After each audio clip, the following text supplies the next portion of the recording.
Yes, fight fans, this is Body and Mind Sports. Welcome. You are fully appreciated if you are here for another session of boxing talk, guys. And in this round, my people, I'm going to talk about one particular fight, maybe two, but I'm going to concentrate mostly on one particular fight that I was not interested at all in seeing on this card, guys. I was not interested on that card at all because I could see from Quay how the fight was gonna go. You feel me? I could see from Quay. Yeah? Listen. But before I go into it, yeah? Because this fight, by the way, on the undercard of Anthony Joshua versus Daniel Dubois in their heavyweight IBF showdown, the pathway to undisputed, I hope so. Anyway, we have also on that card, we had Joshua Buatsi versus Willie Hutchinson, which I thought should have been co-main event. Should have been co-main event.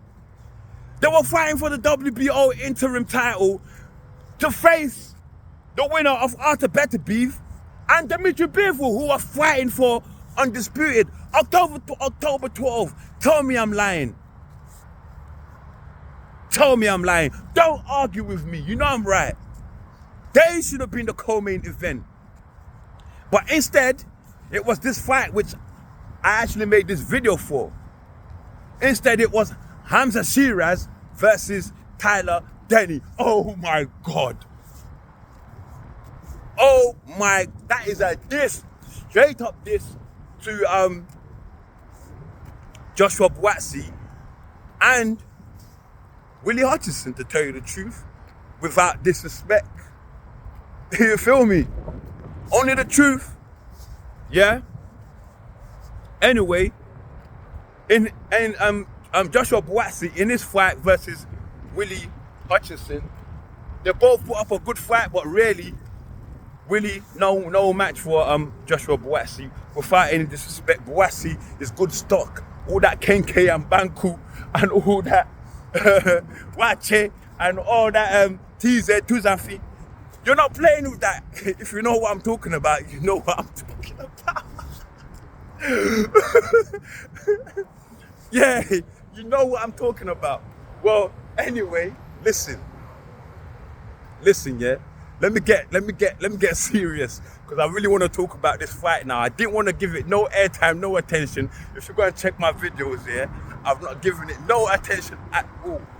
But I have to, because I believe it didn't live up to what people were hyping that it was going to be. And I knew that from day one. Number two, it didn't deserve to be co-main event. I'm sorry, maybe there's a connection issue there, where he's probably connected to the event makers somehow, you know. That probably got him in there. But check this out though, yeah? Before I start and talk about the fight between Hamza Sheeraz and Denny, let me just give you a brief insight on their record, yeah? Just a brief insight on their record, just so you have a clear perspective on what I'm talking about. Listen, pay attention, yeah?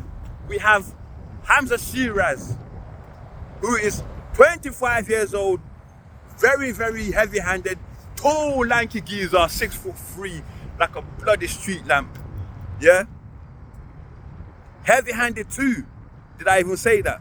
And he's from Essex, so you know he's rough and ready. He's from Essex as well, yeah? Not only that, my boy, yeah, has had, going into the fight, I'm saying, now he's got 21 wins, yeah?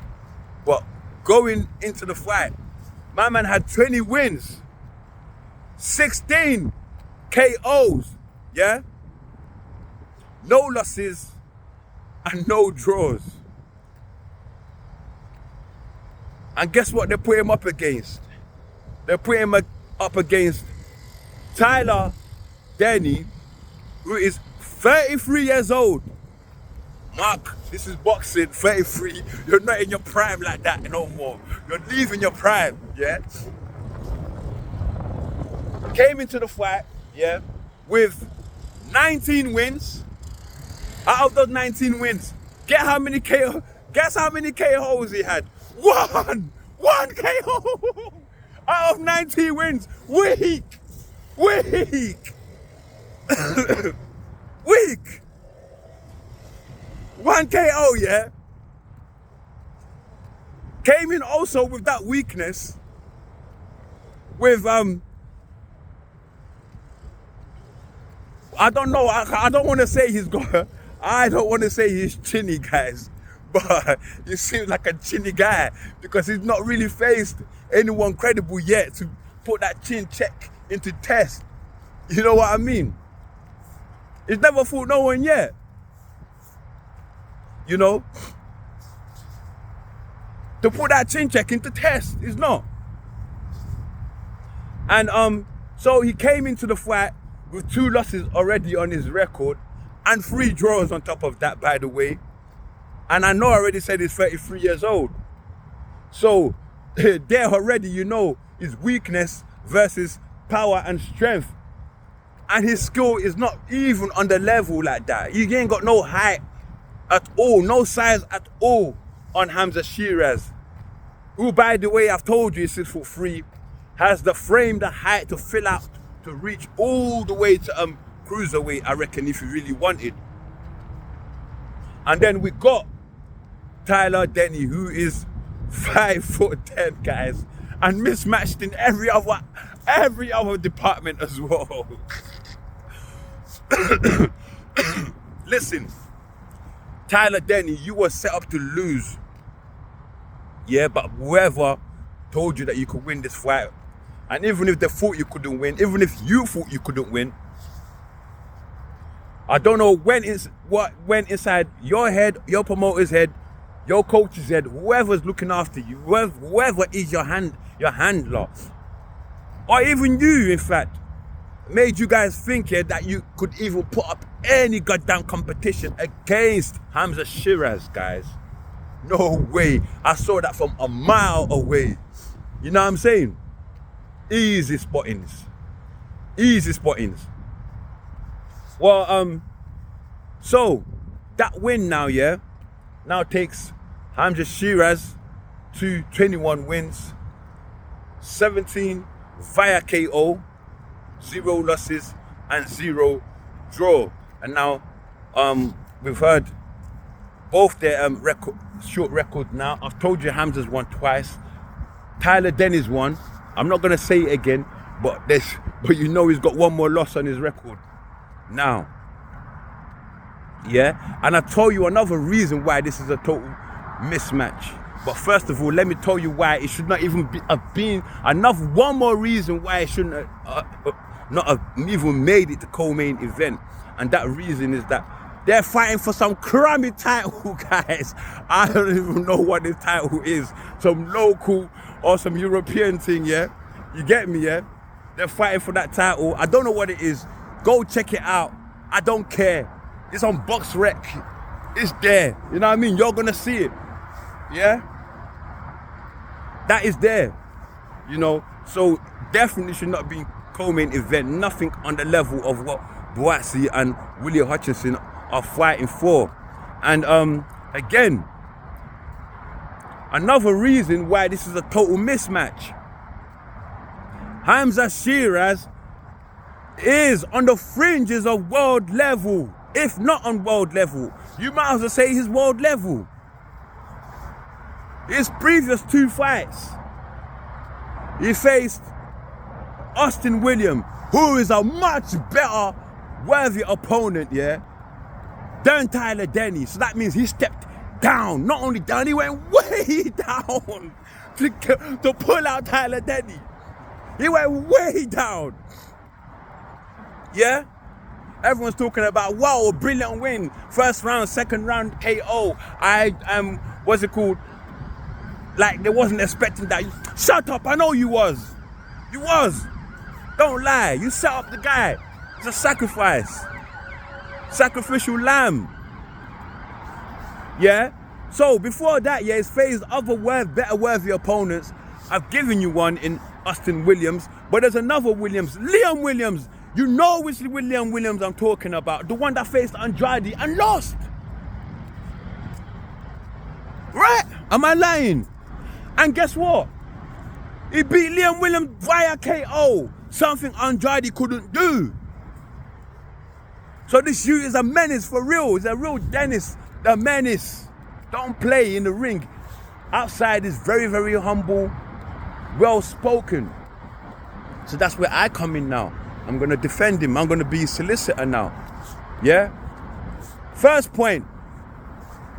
My youth, yeah, has been calling out all the middleweights for crazy long.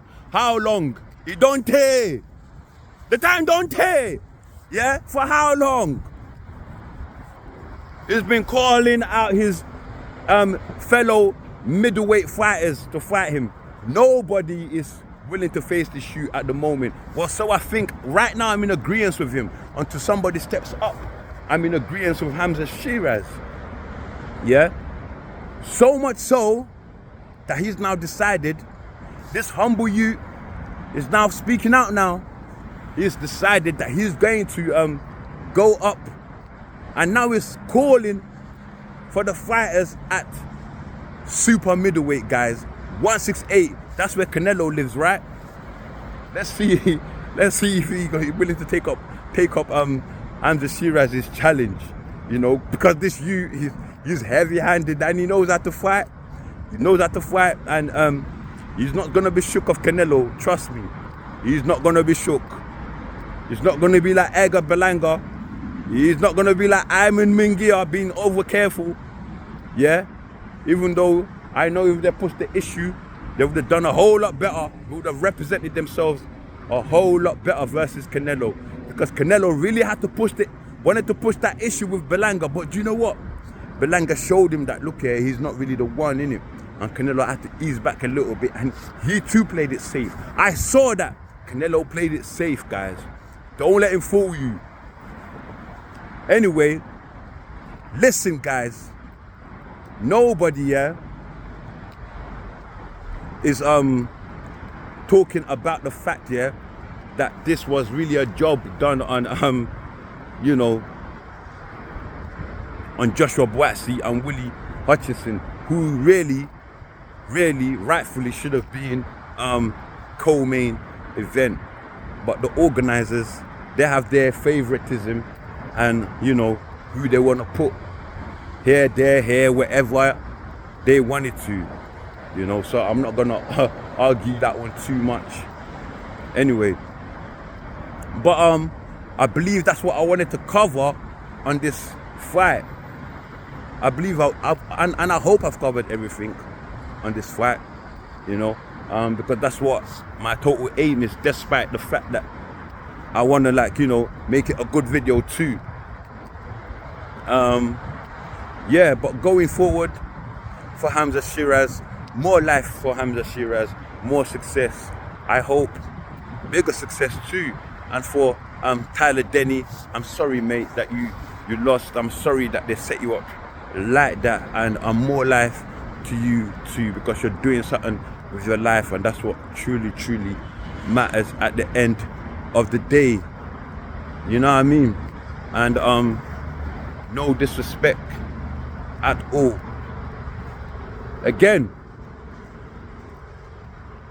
however though, before I finish, let me talk about another fight.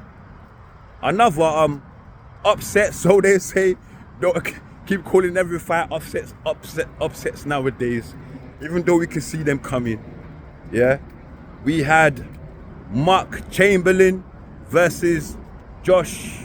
I can't remember. There's just too many Joshes on this card. Joshua Buatsi, Anthony Joshua, Josh, the other one, and then I think we had another Josh Kelly. We had about 4 Joshes on this card. Like, the British people love calling their kids Josh for some reason, yeah? Be more creative with your children's names. Josh. fuck. Listen, I don't even want to be talking like this. I want to keep it a little bit, you know, yeah, PG. You know what I'm saying? So that other people can enjoy the video too. You know, but yeah. Mark Chamberlain versus Josh. I forgot his other name because I'm not really keeping in track with his career. He upset Mark Chamberlain. And people forget that this Josh geezer is a very good mover. He's a good boxer. He's not half bad at all. Yeah? Mark Chamberlain been hyped up for a long time, you know what I'm saying? I believe he's just another who's that geezer that Loma beat and then Ryan Garcia knocked out. You know who I'm talking about. I just can't escape my memory right now. But he didn't even have that much of a punching power either. So Mark Chamberlain, he lost via unanimous decision. But this is why he lost.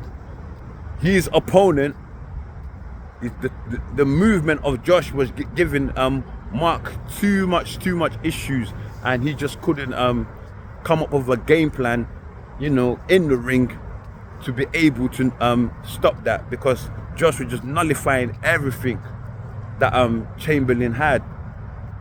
He had no answers in there. That he actually started resorting to a bit of roughhousing and illegal tactics, which is really, really sad. Especially the way that he's highly spoken of, you know. And he's under Eddie Hearn, so he's gonna get hyped up. We know that. So Eddie Hearn got upset twice last night. He seems to be losing a lot lately. Well, anyway, back to it. In the 8th round, Mark Chamberlain gets knocked down, gets up, still carrying on with roughhouse tactics, gets a point deducted in the 9th round. And then the fight carried on more or less the same. You know, this Josh geezer using his movement to bamboozle Mark Chamberlain. Just such an annoying geezer, man. Just coming in, you know, just nipping at Chamberlain and darting in, nipping at Chamberlain and then out again like a mosquito. Get the hell out of here, man. You know what I mean? And that's how ultimately Mark Chamberlain lost the fight, guys, via unanimous decision. And like I said, Eddie Hearn must be furious. And I actually like Hearn. I think he's a great promoter, and seems to be quite close to Anthony Joshua too. So they've built up a good rapport, quite a good secure friendship there. I don't know whether it's all business tricks or whatever. You know, these guys in suits, you can really trust them. You can never trust them 100%. But he's lost his main man. Not lost him, but seems to be losing too many times now. Yeah. His main man Anthony Joshua, his main money spinner Anthony Joshua, his biggest name Anthony Joshua, his biggest champion Anthony Joshua ever has lost again to Daniel Dubois. Yeah. And now Mark Chamberlain on the same fight card. Before that, he lost his 5v5 versus Frank. So Frank is whooping his ass right now. France must be at home feeling like the bloody boss of the world right now. He must be feeling like I am Eddie Hearn's daddy right now. Frank really knows how to choose them fighters, boy. And also credit to Don Charles, man. Credit to Don Charles. I think he's a really good coach. I've heard him talk. Has a lot, very strong faith. So he's very strong, firm character.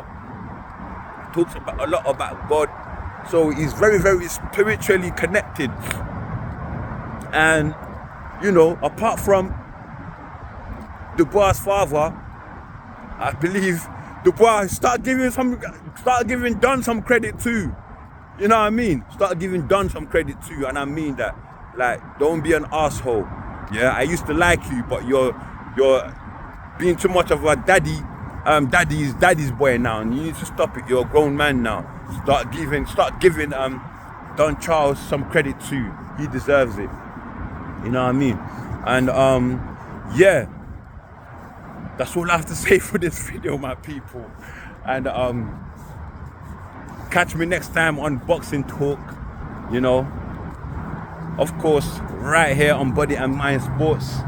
But before you leave, do like, do share, do subscribe. Most definitely, my people, do subscribe. And most definitely drop your comments below so that I know what you're thinking on this topic or whichever topic you want to talk about. Let's go, let's do it, guys. And as always, before I go, you people, man them, women too, gal them, whatever you are, stay blessed as always. And until next time.